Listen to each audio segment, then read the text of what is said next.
sebaiknya kita berdoa dulu agar pembelajaran hari ini bisa berjalan dengan baik dan lancar ya. Bapak minta salah satu dari kalian untuk memimpin doa.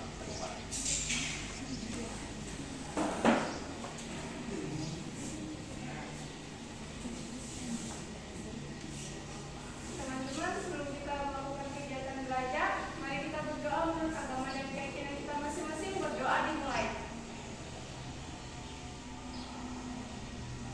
Berdoa selesai. Terima kasih ya. Nah, jadi sebelum belajar Bapak absen dulu ya. Ya. Hari ini siapa yang nggak hadir? Hadir Hadir semua ya. Pasti sehari ini hadir semua. Terus, nah sekarang kita akan mulai bab baru. Jadi kita mulai pembelajaran baru. Jadi sebelum kita mulai masuk ke materinya, Bapak akan memperlihatkan sebuah gambar. Coba kalian perhatikan gambar yang ada di ini. Ada gambar apa yang kalian perhatikan? Ada apa? Yang pertama apa? Jeruk. Terus yang kedua? Ketika kalian melihat jeruk, apa yang terlintas di pikiran kalian? Asam ya? Nah, kalau kalian lihat sabun, kalau sabun licin ya biasanya. Nah, pernah nggak kalian kalau kalian mandi secara tidak sengaja sabun itu masuk ke mulut kalian? Misalnya kalian keramas tuh, kan ada keramas ya biasanya kan? Nah terus air sabunnya nggak sengaja kalian dapat masuk ke mulut kalian. Rasanya bagaimana? Pahit ya? Nah, pahit itu dia menandakan apa? Nah, pahit itu dia menandakan sifat basah. Nah, sama dengan jeruk tadi. Jeruk itu jeruk nipis ini kan? Nah, rasanya apa? Asam. Kalau asam itu dia menandakan sifat asam. Nah, jadi pada pelajaran hari ini kita akan membahas mengenai asam dan basa. Nah, manfaatnya apa sih?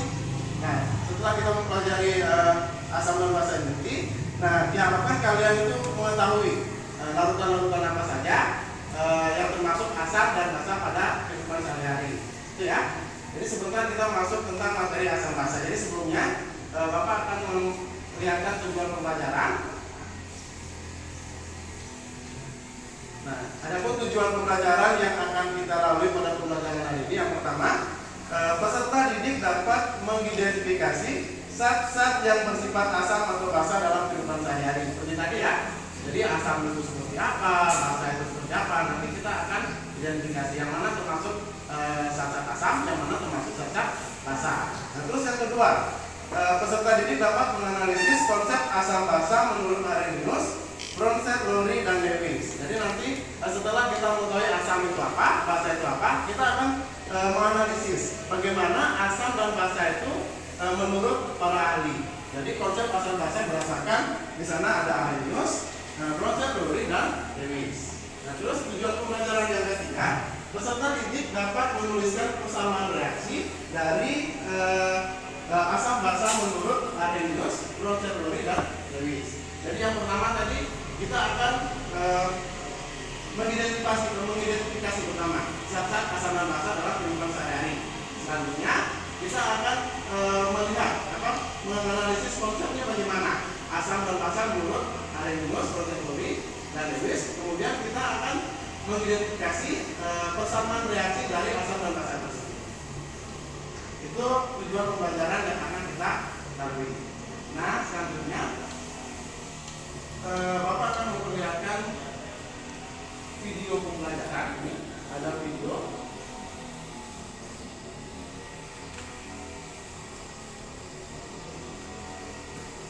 Coba kalian simak video berikut. Tahu nggak sih sakit mah yang biasa kita dengar atau alami sehari-hari di dunia medis disebut dengan istilah dispepsia, yang ternyata bukan suatu penyakit loh, tapi cuma suatu gejala yang menandakan ada penyakit di saluran cerna bagian atas.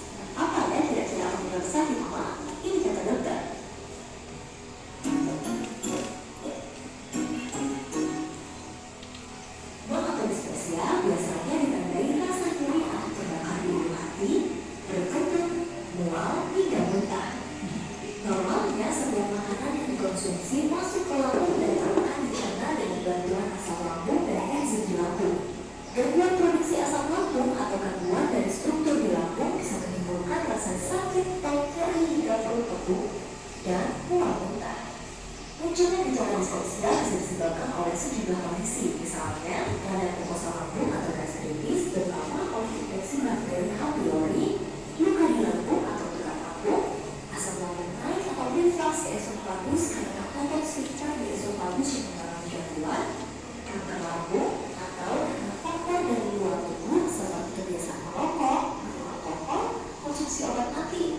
steroid dan faktor diet atau pola makan serta faktor psikologis seperti stres ataupun gangguan cemas.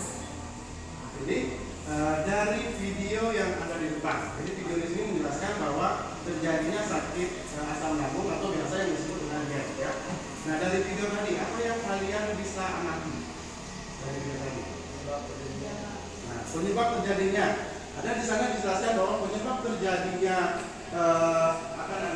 GERD tadi adalah asam lambung yang naik. Itu utama kan? Ada penyebabnya tadi dijelaskan bahwa asam lambung yang naik. Nah dari video sini nanti kita akan mencari permasalahan. Jadi permasalahannya itu dari video yang dilakukan ada permasalahan yang akan kita bahas.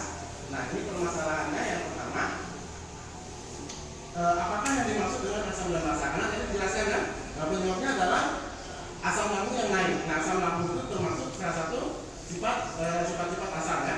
Nah terus biasanya kalau kita sakit mah tersebut karena asam lambung naik, kemudian diberikan yang namanya obat. Biasa kan? Ada biasa yang paling sering diberikan itu adalah obat mah kan? Nah obat mah itu mengandung senyawa yang namanya CA 2 kali, nah yang sifatnya basa. Nah itu jadi permasalahan yang pertama, apakah yang dimaksud dengan asam dan basa? Ini permasalahan yang kita akan pertama. Terus yang kedua, bagaimana konsep dari teori asam dan basa tersebut? Dan yang ketiga, bagaimana dengan persamaan reaksi dari konsep asam dan basa tersebut? Jadi itu permasalahan yang akan kita kerjakan pada pembelajaran hari ini. Nah sebelum ke sana, Bapak akan membagikan ke kelompok dulu ya. Kalian akan Bapak bagi menjadi kelompok. Nanti Bapak bagikan ke KPD untuk masalah-masalah yang kita tadi. Di sini Bapak bacakan saja ya kelompoknya. Untuk kelompok pertama, itu kelompok pertama, Felisa, Putu Julia, Ayu Margareta, Kadek Radit, Gian. Nah, jadi langsung menyelesaikan di kelompoknya ya, kelompok pertama. Terus kelompok kedua, Ayu Laksmi, Intan, Arabella, Jelius dan Sahil. Kelompok ketiga, Dea, Ayu Citra, Juwita, Rio Dikialdo, Yohanes. Kelompok 4, Esterina, Gracela, Ayu Rika, Janita dan Ciro. Jadi silakan berkumpul dengan kelompoknya masing-masing. Nah, ini kelompok 1 di sini, kelompok 2, kelompok 3 dan kelompok 4.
Nah jadi tiap-tiap kelompok itu harus semuanya kerja ya. Jadi kalian harus berdiskusi untuk masalah-masalah yang tadi dijelaskan di depan. Yang belum dapat bahan aja? Enggak? Ini bahan aja. Nah jadi silakan kalian lihat KPD-nya. Nah silakan kalian berdiskusi untuk masing-masing kelompok untuk mengerjakan KPD-nya. Nah nanti hasil diskusi kelompoknya kalian akan presentasikan di depan. Nah waktu pengerjaan KPD-nya itu 30 menit ya, 30 menit, terus 40 menitnya nanti kita gunakan untuk presentasi. Silakan dikerjakan.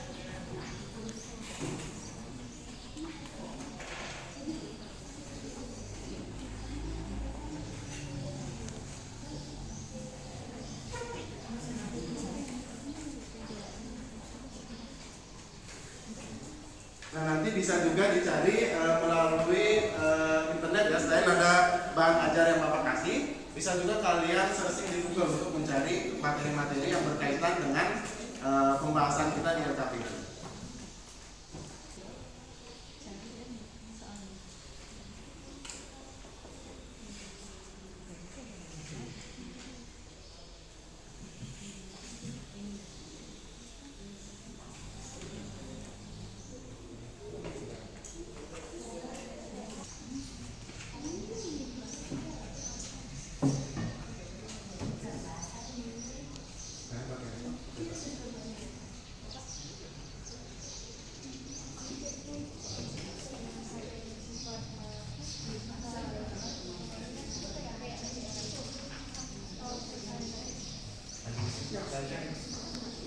Menurut kalian zat yang bersifat asam selain jenis apa?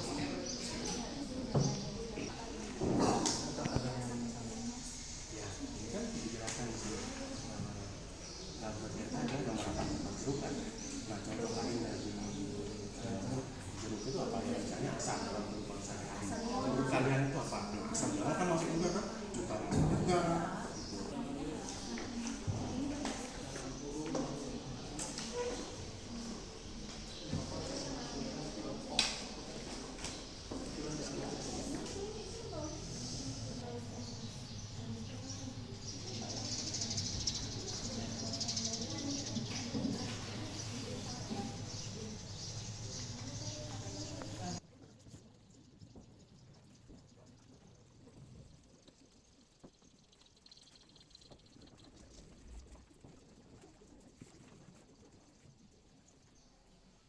Jadi kita mulai dari kelompok 1 nanti yang presentasi ya. Jadi saya buat kelompok 1 dan selanjutnya kelompok 2, kelompok 3 dan kelompok 4 kan. Kelompok 1 sudah siap? Kalau sudah boleh disiapkan untuk sudah ya, karena kita sudah 30 menit, jadi sekarang kita waktunya untuk mendiskusikan hasil dari diskusi kalian. Jadi kita menyajikan hasil diskusi kalian dari masing-masing kelompok antara PKPD yang diberikan. Jadi yang pertama untuk kelompok 1 itu disilakan untuk melakukan presentasinya.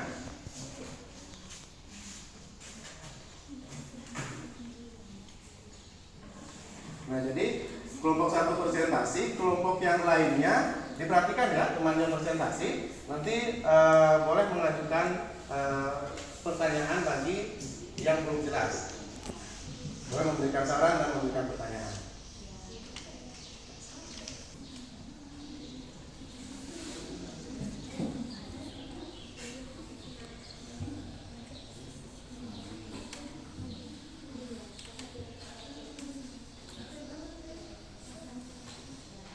Selamat siang, kami dari kelompok 1 akan mempresentasikan tentang asam dan basa. Anggota kelompok kami bisa dilihat sendiri ya, dan banyak. Yang pertama ada ciri-ciri asam. Yang pertama ada cenderung memiliki rasa asam. Yang kedua ada pH kurang dari 7. Yang ketiga memiliki sifat elektrolit dan dapat menghantarkan listrik. Yang terakhir bisa menghasilkan gas hidrogen saat bereaksi dengan unsur atau senyawa logam. Terima kasih. Bila ada yang bertanya. Nah, jadi dari masing-masing kelompok silakan bertanya ya, satu pertanyaan aja agar kita semua bisa tampil. Jadi agar masing-masing kelompok bisa tampil. Jadi untuk kelompok 1 dipersilakan dari kelompok mana yang mau bertanya. Satu pertanyaan aja ya.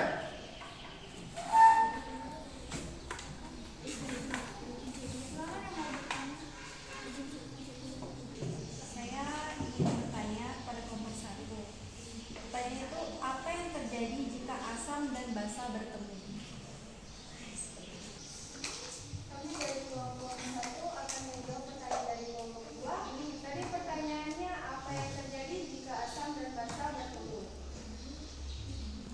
Jika asam dan basa bertemu, reaksi asam dan basa yang sama kekuatannya akan menghasilkan larutan netral, baik yang reaksi antara asam dan basa yang keduanya kuat maupun keduanya lemah.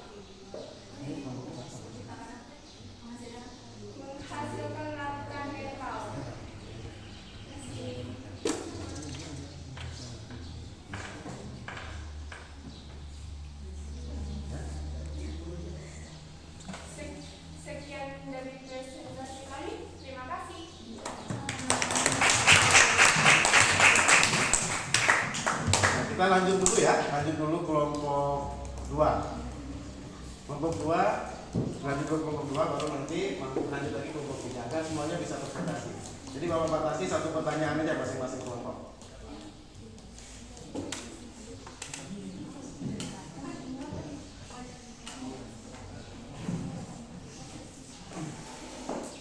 Kelompok lain diperhatikan ya, semuanya yang presentasi. Kelompok 2 akan mempresentasikan materi asam dan basa. Nama kelompoknya terdiri dari Ainasmi. Ya, beri tepuk tangan dulu untuk kelompok 3. Nah, kita lanjut dulu ya. Kita lanjut ke kelompok 3 sekarang untuk presentasi. Nah, karena waktunya sangat mepet agar semua kelompok itu bisa tampilkan hasil diskusinya, menampilkan hasil diskusinya.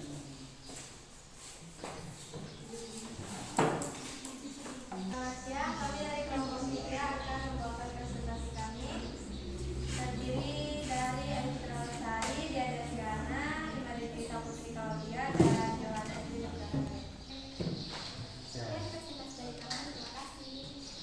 Nah, ini untuk kelompok 3 ya. Nah, jadi ini buat perhatikan. Jadi Bapak luruskan sedikit ini ya.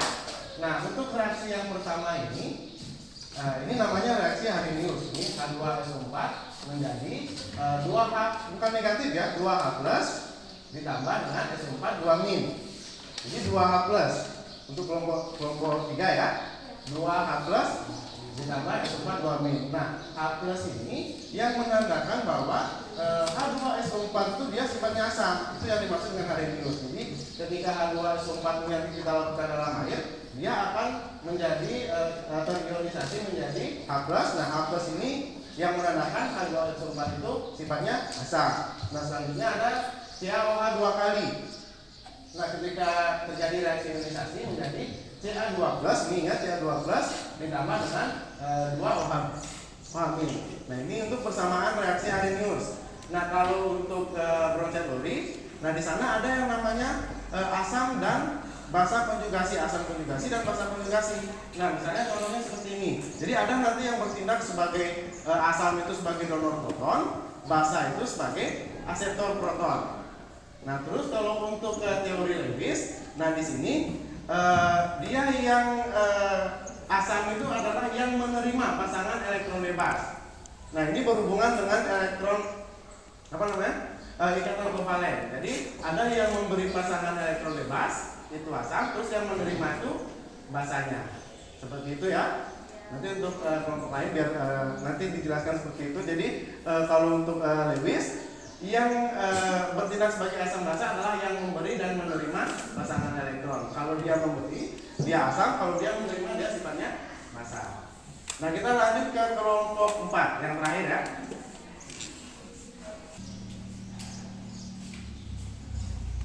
Ini kita ada terdiri dari 5 kelompok, 5 nama yaitu saya, Graciela, Jessica, Ciro, dan Arena. Di sini ada asam dan basa menurut Arrhenius. Menurut Arrhenius, asam adalah senyawa yang dalam air melepas ion H+. Terima kasih. Tanya dulu untuk kelompok 4.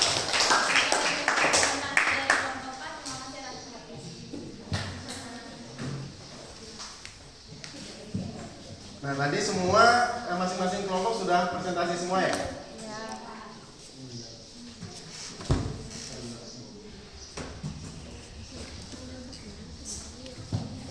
Nah, dari presentasi tadi, jadi kita sudah membahas yang pertama apa sih itu asam, apa sih itu basa, ya. Nah, jadi asam itu apa? Ada yang bisa kelompok mana yang ada bisa bantu jawab? Asam itu apa sih? Yang mana asam? Nah, asam itu jeruk. Ya, asam itu adalah zat yang jika kita larutkan dalam air, dia akan menghasilkan ion H+. Nah, terus kalau basa apa? Sabun contohnya ya, kalau kehidupan sehari-hari ya. Nah, apabila kita larutkan dalam air, nah dia akan menghasilkan ion ohamin. Itu contoh basa. Nah, selanjutnya ada teori asam basa menurut Arrhenius, Bronsted-Lowry dengan Lewis. Kalau Arrhenius dia mengatakan apa? Asam adalah senyawa yang dalam air melepas ion H+. Coba Esther dibaca. Kalau Arrhenius dia menjelaskan tentang apa? Kalau menurut Arrhenius, asam asam adalah senyawa yang dalam air melepas ion H+. Ya, jadi kalau Arrhenius dia mengatakan bahwa asam ketika dilarutkan dalam air dia akan melepaskan ion H+. Kalau basa ketika dalam air dia mengatakan akan melepaskan ion OH-. Nah, kalau Bronsted-Lowry dia mengatakan seperti apa? Kalau menurut Bronsted-Lowry, asam adalah senyawa yang memberi proton atau H+. Ya, jadi kalau menurut Bronsted-Lowry asam itu adalah dia memberi proton atau sama biasa disebut dengan donor. Jadi kalau menurut Bronsted-Lowry asam itu yang mendonorkan proton. Nah, terus kalau basa sebagai aseptor atau penerima proton. Kalau Lewis, asam basa menurut Lewis, asam adalah Suatu senyawa mampu menerima pasangan elektron dari senyawa lain. Nah, jadi asam tadi dia menerima ya, asam menerima elektron dari senyawa lain. Nah, terus yang memberi elektron itu disebut dengan basa. Jadi pasangan elektron yang diberikan. Nah, itu menurut Lewis. Nah, jadi dari pembelajaran kita yang sudah kita lalui, siapa yang bisa membuat kesimpulan? Membuat kesimpulan dari pembelajaran kita tadi sebelumnya kita masuk dari mulai persepsi sampai dengan selesai diskusi. Siapa yang bisa membuat kesimpulan dari pembelajaran kita hari ini? Coba Putu, silakan Ibat. Berdiri ya. Kesimpulannya, pertama ada ciri-ciri asam, cenderung memiliki rasa asam, pH kurang dari 7. Kedua ada ciri-ciri basa, cenderung memiliki rasa pahit, pH basa lebih besar dari 7. Ketiga ada contoh asam dan basa di kehidupan sehari-hari. Contoh zat basa itu ada amonia, NH3 terdapat pada pembersih lantai, dan contoh zat asam ada cuka, jus jeruk, dan lemon. Yang keempat ada asam dan basa menurut Arrhenius. Menurut Arrhenius, asam adalah senyawa yang meningkatkan konsentrasi ion hidrogen atau H+, dan basa adalah yang meningkatkan konsentrasi ion hidroksida atau OH-. Yang kelima ada asam dan basa menurut Bronsted-Lowry. Menurut Bronsted-Lowry, asam adalah senyawa yang memberi proton atau H+ kepada senyawa lain, dan basa adalah senyawa yang menerima proton atau H+ dari senyawa lain. Yang keenam ada asam dan basa menurut Lewis. Asam adalah zat yang menerima pasangan elektron, dan basa adalah zat yang menyumbangkan atau mendonasikan pasangan elektron. Ya, tadi itu kesimpulan dari pembelajaran kita hari ini ya. Jadi kesimpulannya asam dan basa dalam kehidupan sehari-hari. Contohnya tadi seperti jeruk, larutan cuka. Terus bagaimana konsep asam basa berdasarkan Arrhenius, Bronsted-Lowry dengan Lewis sudah dijelaskan tadi sama Putu dibacakan. Terus bagaimana persamaan reaksinya juga. Ya. Nah, jadi sekarang sebelum kita menutup pembelajaran, jadi ada tes evaluasi. Jadi kalian akan Bapak berikan tes evaluasi untuk pembelajaran kita hari ini. Jadi nanti seberapa paham kalian dengan materi yang Bapak berikan pembelajaran ya. Jadi kalau bagikan nanti dijawab, waktu menjawabnya 10 menit ya. Jadi Bapak berikan tesnya, soalnya nanti kalian jawab selama 10 menit ya.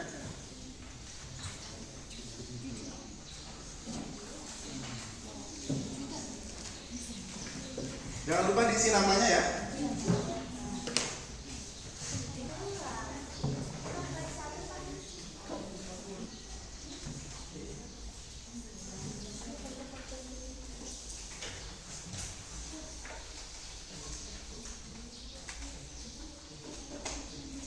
Nah, silakan dijawab untuk kalian menjawab sebelumnya.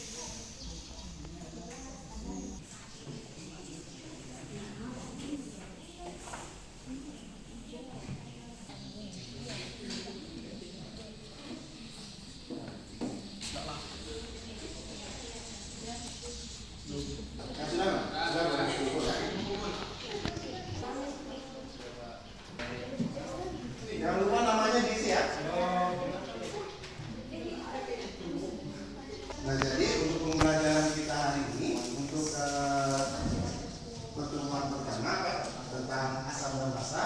Kita membahas tadi materi asam basa yang dipelajari dengan konsep asam basa sampai di sini. Nah, untuk minggu depan kita akan masuk pada percobaan. Jadi kita minggu depan kita melakukan percobaan ya.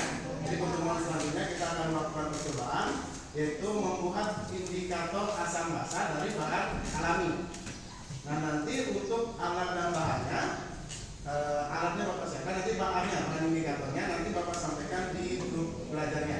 Nanti kelompoknya kalian, masing-masing kelompok akan membawa bahan alam yang kita akan gunakan untuk membuat indikator. Jadi minggu depan kita akan membuat indikator asam dan basa dari bahan alam. Nah, dari pembelajaran kita, dari pembelajaran yang telah kita lakukan dari awal sampai akhir tadi, menurut kalian materi pembelajaran dengan pembelajarannya menarik atau tidak? Menarik ya. Terus dari proses pembelajaran tadi, apakah metode yang digunakan pembelajaran itu bisa lebih baik dari metode sebelumnya? Lebih bagus ya. Terus bagaimana kalian menerima materinya?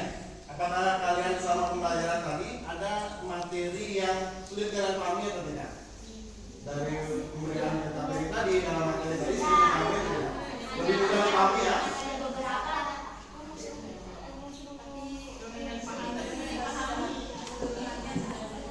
Tapi bisa kalian dapat dari hasil diskusi tadi.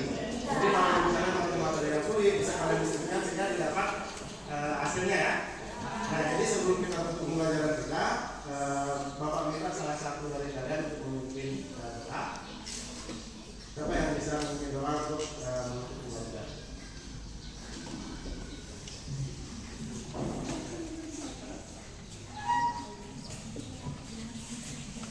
Teman-teman, sebelum kita mengakhiri pembelajaran kita pada siang hari ini, mari kita berdoa menurut agama dan kepercayaan kita masing-masing.